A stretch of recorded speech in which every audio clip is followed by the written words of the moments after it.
There's so much in a book, which you can play with, because you have got a whole story in front of you. Somebody has actually taken the trouble to create a whole story for you. And we as directors, our job is to tell a story. Our job is not to write a story. When we try writing a story, sometimes we go right, sometimes we go wrong. But essentially, I would like to believe my job is to tell a story. And then if you have given me a story, there's so much possibility within that story. I can start here, I can start there, I can start from the end, go to the beginning, start from the middle.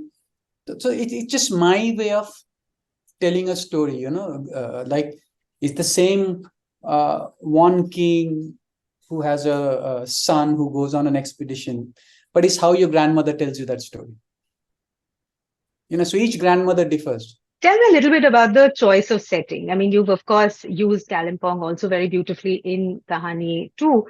But I was wondering, first of all, why Kalimpong? Did you feel that the place lent to the story in very specific ways? Yes, absolutely. Because, I feel any character within a story is believable if the world in which they are is believable. Okay.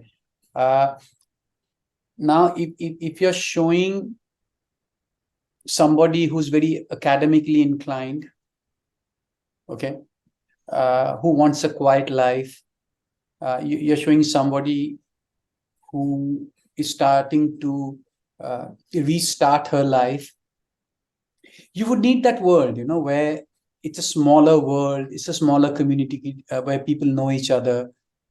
And because I know Kalimpong very well,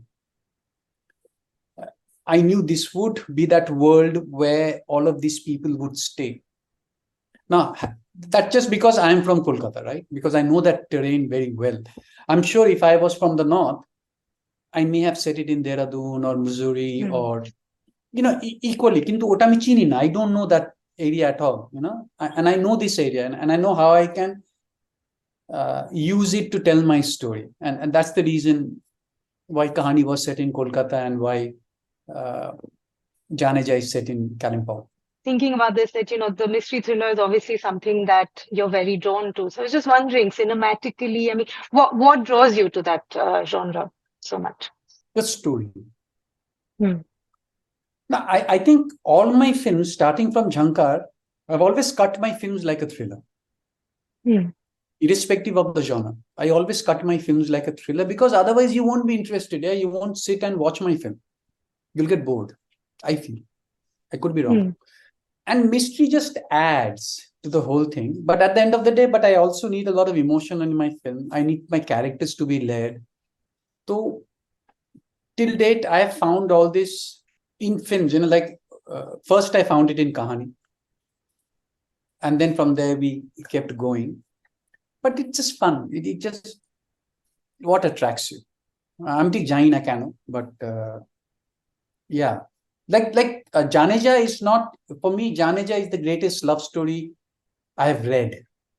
Whether I have succeeded in presenting that on screen, you'll have to tell me. But I see Jaane Jaan as a film. I don't see it as a mystery. I don't see it as a thriller, nothing. I just see it as a pure love story.